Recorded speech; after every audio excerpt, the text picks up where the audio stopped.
Bonjour Sébastien. Vous nous proposez d'aborder la question de la compétence? Bonjour Madame Pi. Oui, entre l'instrumentalisation de la notion et l'instrumentation de l'activité. Il est important pour ceux qui parlent de talent de connaître la définition et le pourquoi des oppositions entre la formation et le management. Instrumentalisation et instrumentation? C'est bien cela? Oui, pour définir la notion de compétence, nous ne pouvons oublier le contexte socio-économique dans lequel elle évolue aujourd'hui. Vous voulez dire qu'il existe des définitions différentes du mot compétence en fonction du contexte? Exactement. La tendance du management est d'instrumentaliser la connaissance à des fins de rationalisation et de rentabilisation économique, alors que la tendance de la formation est d'instrumenter à des fins de développement professionnel et personnel. Sébastien, si l'individu devient plus compétent personnellement et professionnellement, il participe de fait à une meilleure rentabilité. Je ne comprends pas, vous jouez sur les mots. L'hétérogénéité sociale et culturelle croissante des publics ne peut plus être ignorée.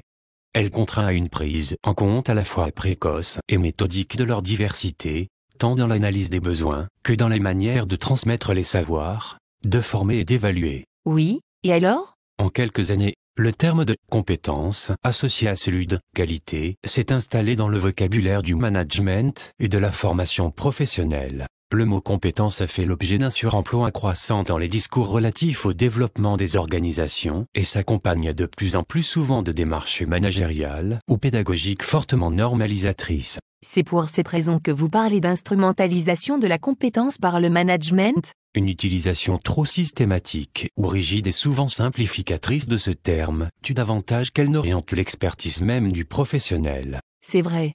La formation professionnelle devient une simple fonction support. Surtout lors de restructuration. Dans le contexte actuel, la formation se transforme en support de normalisation et de prescription.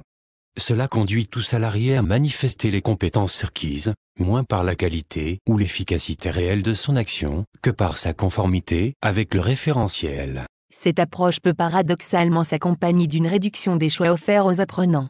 Les contenus étant prescrits, mais aussi les comportements professionnels considérés a priori comme les plus efficaces et devant de ce fait s'appliquer. Les limites de l'instrumentalisation fonctionnelle de la compétence apparaissent pourtant dans l'observation des situations effectives de travail, parfois très éloignées des situations clés, dont la complexité a été réduite à des fins pédagogiques. C'est vrai.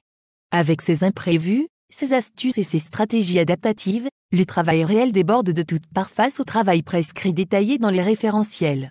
Pour établir un lien entre performance et compétence, il serait au minimum nécessaire de confronter l'activité du professionnel à plusieurs situations relevant d'une même classe. Un professionnel peut réussir par hasard, sans totalement en appréhender toutes les raisons. Dans ce cas, la performance n'est pas systématiquement reproductible. La compétence ne peut être considérée comme acquise à l'intérieur d'une même classe de situations. L'effectivité singulière de chacune d'elles rend indispensable une gamme de comportements adaptés visant, en particulier, à réduire les risques. Si je vous comprends bien, la question de la définition même de la notion de compétence en vue de son évaluation suppose, de la part des évaluateurs, qu'ils soient capables d'isoler de façon rigoureuse les multiples capacités requises pour chaque type de travail, puis de les hiérarchiser et d'analyser en sous-compétences et prérequis. Madame Pi, cette définition essentiellement segmentée et additive de la compétence ne suffit pas. Sébastien, il suffit de définir également leur relation avec les variables environnementales et les conditions nécessaires aux micro-ajustements, aux raccourcis pratiques et aux régulations. En réduisant la mesure de la compétence et celle de la qualité aux artefacts destinés à les décrire. Vous pouvez utiliser toutes les grilles avec des listes d'items, des indicateurs de performance ou de mesure. La rationalisation des processus d'évaluation et de pilotage des organisations débouche sur un paradoxe et sur des blocages contre-productifs. Que proposez-vous? Plutôt que de stimuler les dimensions propres à un métier, vous allez aboutir à les détruire.